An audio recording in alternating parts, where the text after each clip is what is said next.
stories from around the corner and around the country. You're listening to All the Best. Proudly supported by the Art Gallery of New South Wales. You're listening to All the Best from FBI Radio 94.5. I'm Kwame Slusher.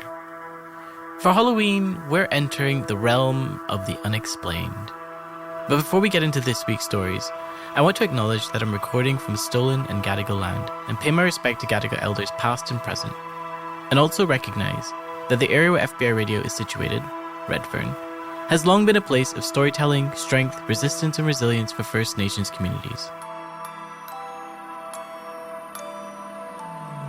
This week we are celebrating Halloween with 3 haunting audio tales that look at haunted spaces and the evils of privatized road systems. Our first story is a lesson in why you should look at the history of a house or apartment before you decide to stay there. And a content warning, there are references to suicide and self-harm in this story, so please listen with care.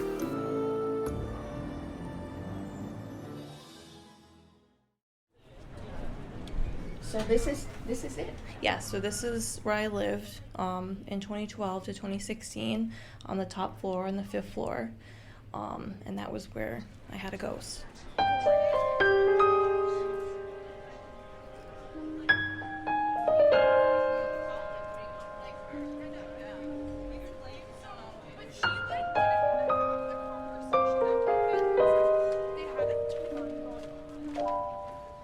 So my roommate and I had been looking for an apartment, and we wanted to live in the West Village because it's always been very trendy. Like I said, I believe it was like September 1st the lease started, and at the time it was warm in New York, and we always had our air conditioners running at night, so you kind of have like that white noise in the background sleeping, which is comforting. And then as the weather started cooling off and you start turning your air conditioner off, it's quieter at night. And I remember, I think the first thing I experienced was it sounded like my dresser drawer was like opening and someone was like fumbling in it.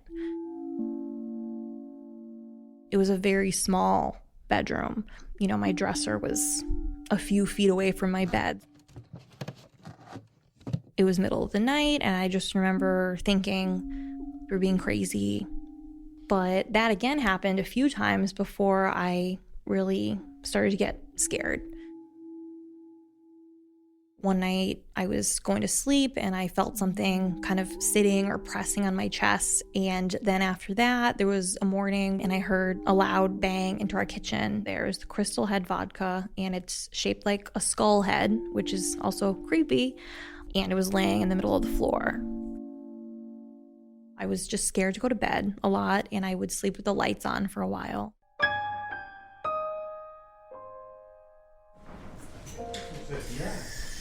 Yes, this was it. I remember that. It's a very nice apartment building. Hi, how are you?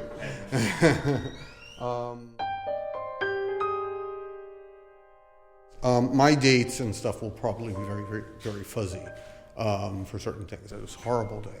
I got a call from my mother, and she said something like she got this terrible news that Mike had died. I'm not sure whether, I think she possibly said committed suicide afterward, but she said Mike has died. And I'd been very close to him, and I started to cry. After his death, when I went to the apartment that he lived on that apartment that we talked about in the village, and cleaning it out was very depressing because it was looking at his lifestyle.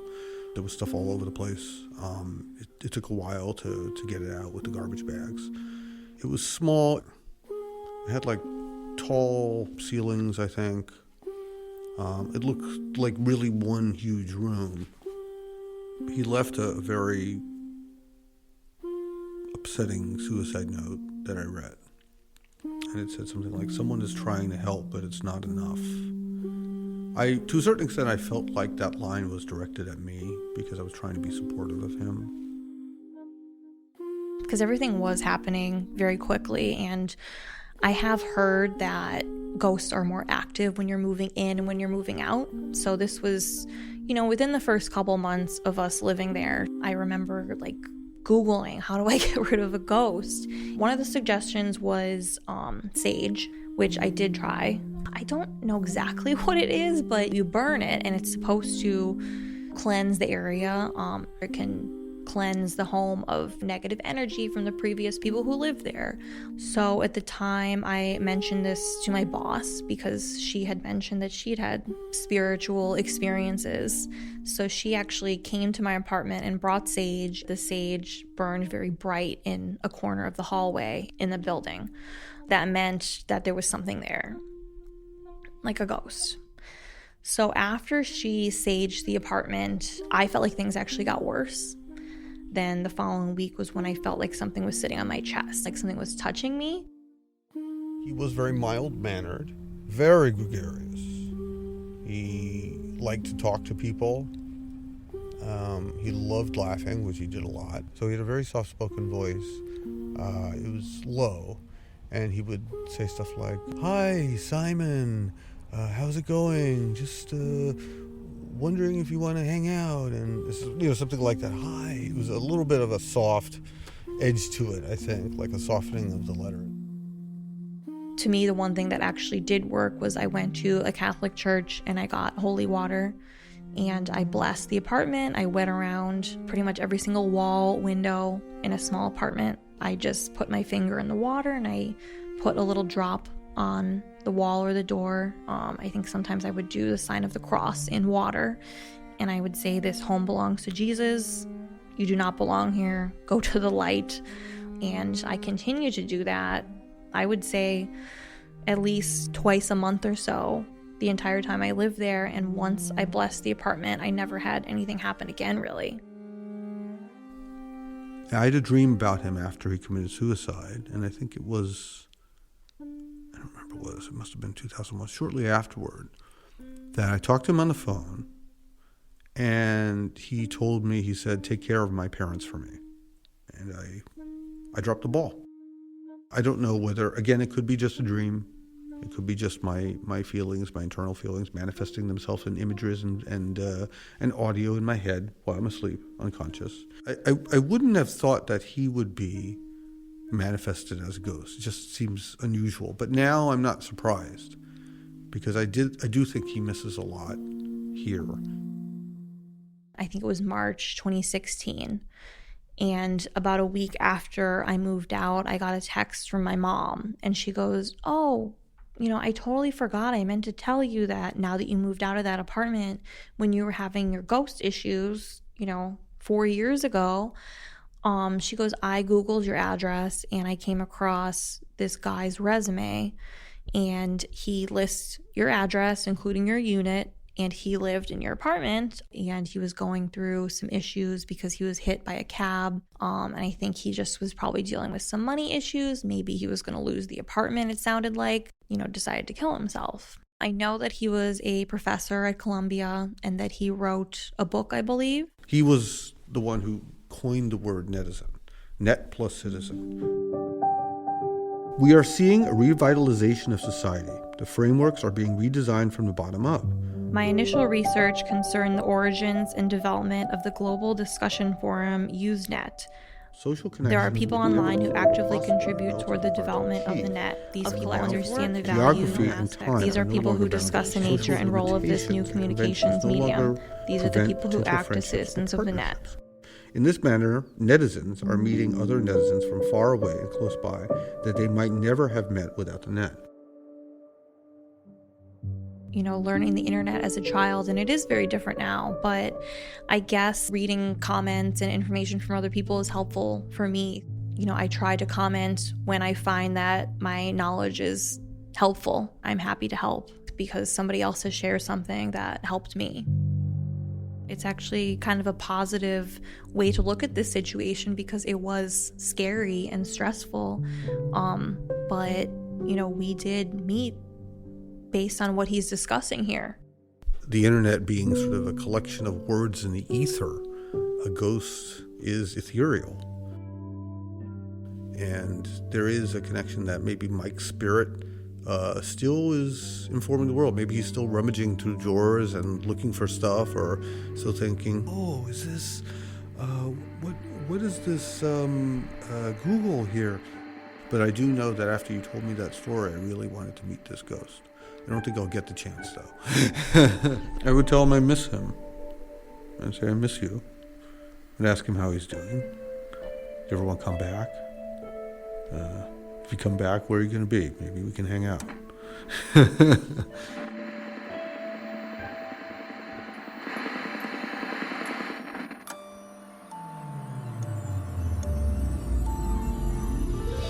The voices you heard in this story are Nicole Hart and Simon Butler.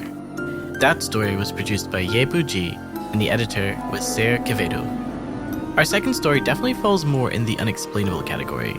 Be wary of those recurring stains that seem to define explanation, I guess. I was fitting out a cafe next door, opposite the old Lion, and the fellow next door, John, who was doing some renovating, came in and he said there's some strange things going on during the renovation. And he looked a bit scared, and that was a bit strange because this guy is about 6'2", he's bulky, he's good looking, and I'm thinking, why is he scared? He said, come and have a look. I said, okay. So I went next door. It's a very large room. There was a sort of a entrance foyer, and it's a very tall ceiling. It was a stone wall. So this building, I don't know how old it was, but it was probably, from the 30s or 20s. It's hard to tell because everyone puts surfaces on top of surfaces and you don't really know what's there. And he said there's some strange stuff up on the wall, fairly high up on the wall. He doesn't know what it is. I had a look. I had no idea what it was. It just looked a bit macabre because it was blood-coloured. It was though it was bleeding. It looked like the wall was bleeding. It was different each time you looked at it.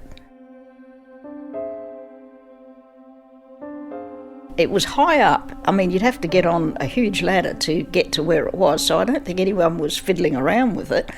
It was as though the wall was doing its own thing. Yeah, it was creepy.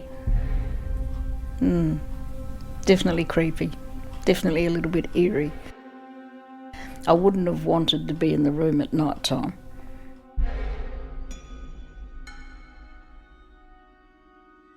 I remember going in maybe the next day, and John, he was even more scared than he was the day before because this thing had changed. He did apparently wipe it away, and then the next day it was back.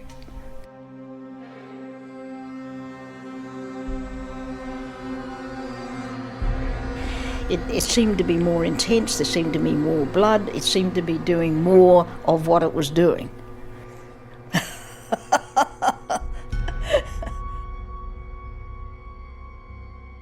Can't remember how they dealt with it. I think they tried to cover it, and I don't think that worked. They couldn't paint it out. It wouldn't paint. This place used to be a nightclub. So, it'd been a rip-roaring place for dancing and that sort of thing. Beat, beat, beat, beat, bang, bang, bang, and it was just a full-on experience. But, I saw this thing, if it was just, the nightclub crowd that perhaps said about this, you might not have believed them, but I saw this. And I can't explain what it is and what it was. I don't know. Somebody's soul halfway through the wall, not able to get out the other side. I don't know. It's something that can't be explained. From then until now, I've had many life experiences, so yeah, I can believe anything. It's quite believable that there are many things we don't understand, and I accept that. That's the way life is. I was a lot younger then. If I saw it today, I'd want to know a lot more about it, and I'd try and work it out. And it was just one of these things that wasn't really my business. It was next door. He was just showing me for an opinion, and I had no idea what to do with it.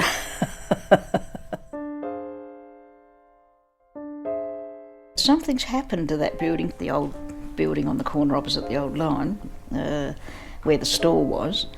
And on the other side, there's an skinny, empty block. Skinny, empty block. Nothing on it. And that's where the wall was.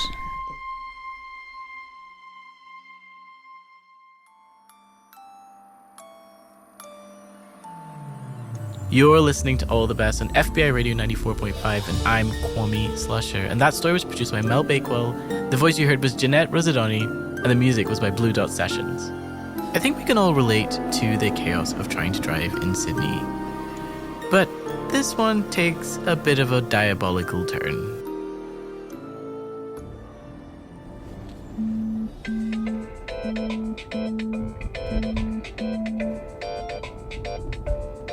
Hi, my love. Hi, how are you going? Yeah, good. When are you coming home? Yeah, I just got into the car. I'm setting up the GPS and I'll be home really soon. You're not going to take the tunnel, are you? God, no. It's too expensive. Anyway, it says that I'll be home in 15 minutes, and that's not taking the toll. It's 13 minutes if I take the toll, so no. Okay, I'll probably be in bed by the time you get home, so just come straight up, okay, when you get home? Yeah, okay. Okay, gotta focus. Love you. Bye. Bye. In 200 metres, turn left onto Ethel Street. It's 9 o'clock. Good to have you with me. I'm Jack Whiteman on FML FM, here with the latest news before we get some awesome Halloween tunes coming your way. Another person has gone missing, last seen 5 days ago, as they left an event heading through the city on the Cross City Tunnel. This is the third person to go missing in the past 3 months in this area. An investigation into the missing people continues with the CEO from TransToll, who operates the public-private partnership tunnel, interviewed today by police. In 200 metres, turn right onto Sydney Road. At North Sydney, expect delays at the M9 tunnel exit as nightly construction continues on the new adjoining M16 tunnel. The bridge is clear and running smoothly. Apart from that, all the roads are particularly quiet on this Halloween evening. Coming up, we have the soundtrack to the suspense TV series everyone is talking about, Highway to Hell. This is the opening theme music by Blue Dot Sessions, and you're listening to FML FM. In 200 metres, bear right onto Bennett Street. Shit. I've got to turn right. It's not left, it's right. What the hell is Bennett Street? Let me in, please. Please. It's the M16. Come on, let me in, please. Why do you say Bennett Street when it's the M16? Why are you directing me there? I said I wasn't paying for tolls. I put in no tolls. Sorry, it was telling me to go the wrong way, dickhead. Call Max. Come on, pick up. Person you are calling is not available. Please leave a short message and it will be sent as an audio message. I don't really know where I am. I got forced into the stupid tunnel and now I can't seem to get off. There's no one in this tunnel. I'm like literally by myself. There is no one in this tunnel.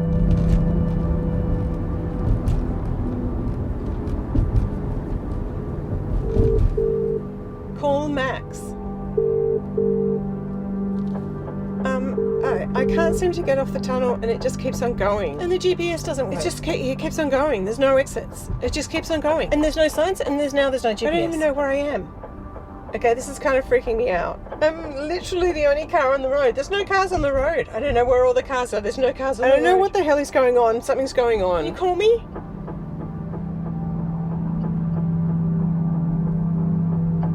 Person you are calling is not available. Please leave a short message. Hey, it's me. Look, somebody's tailgating me. There is no one, there's no one in this tunnel. There is no one else around. It's literally just me, and now there is this one guy in a tunnel, and he's in a ute, and he's behind me. He's totally up my arse. There are 2 lanes. He could just overtake me. It's freaking me out, okay? Can you call me?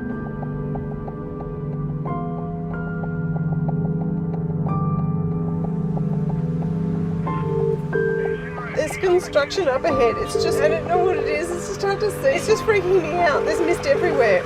Or maybe it's dust. I don't know what it is. There's something. It's just really hard to see. 6 of them, and they're all standing around these floodlights. They look normal, but they're not. They're not. They don't have faces. They don't have faces.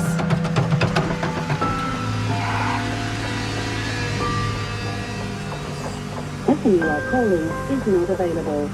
Please leave a short message and it will be sent as an audio message. I'm going so slow now. There's no one around.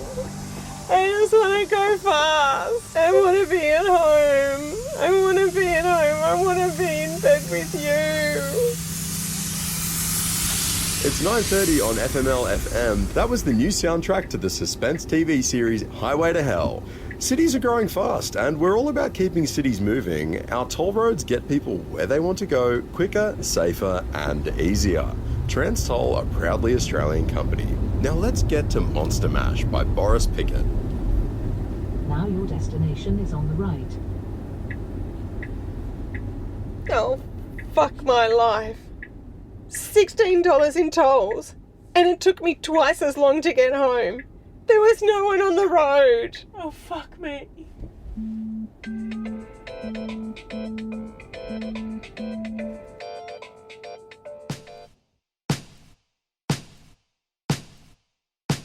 That story was produced by Felicity Weaver, and the music was by Blue Dot Sessions.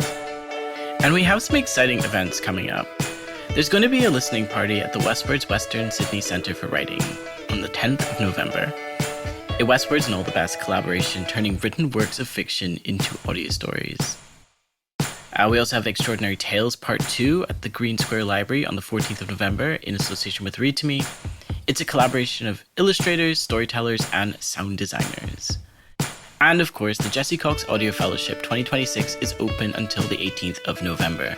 An opportunity to take a deep dive into a story idea that you are passionate about for 6 months, and you will have access to mentors and a range of workshops related to all things audiocraft.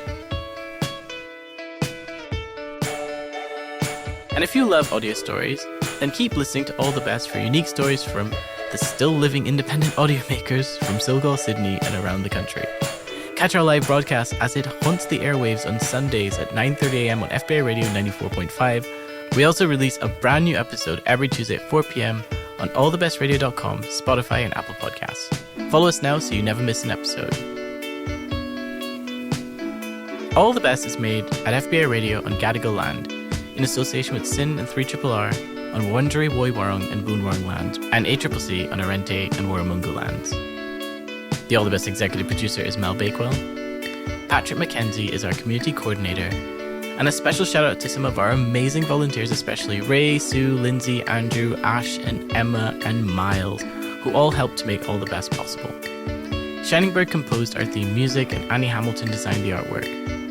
We're heard across Australia on the Community Radio Network, and we're made possible by the Art Gallery of New South Wales and the Community Broadcasting Foundation. You can find our full archive of more than 600 episodes at allthebestradio.com. I'm Kwame Slusher. Thanks for listening.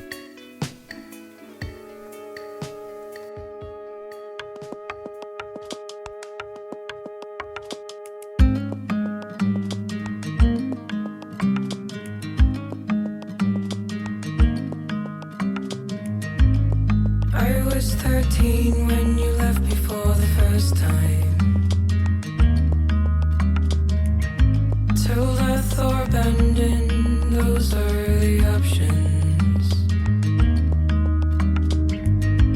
The moments we shared, they were sublime. Been told I love too much, too hard. I'm hungry for a potion to fix what is broken in me. I know I hurt you, babe. It's possible you're glad. The last time that we spoke, our history went up in smoke.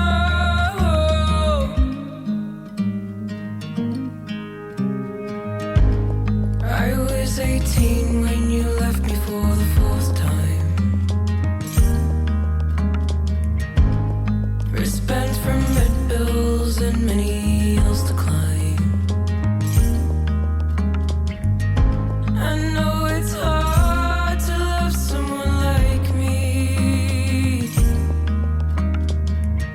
Didn't think it would be so easy to get people to leave me at my own worst enemy. I know I hurt you, babe. It's possible you're glad.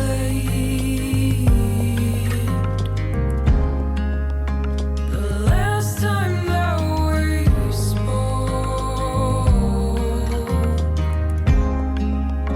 our history went up in smoke.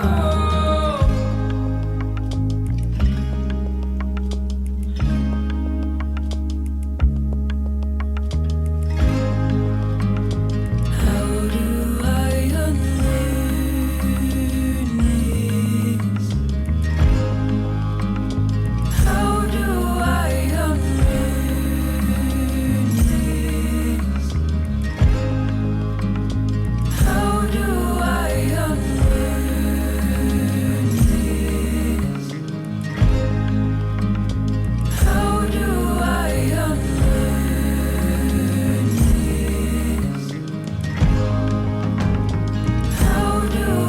this? How do I unlearn this? How do I unlearn this? How do I unlearn this? How do I unlearn this? How do I unlearn this? How do I unlearn this?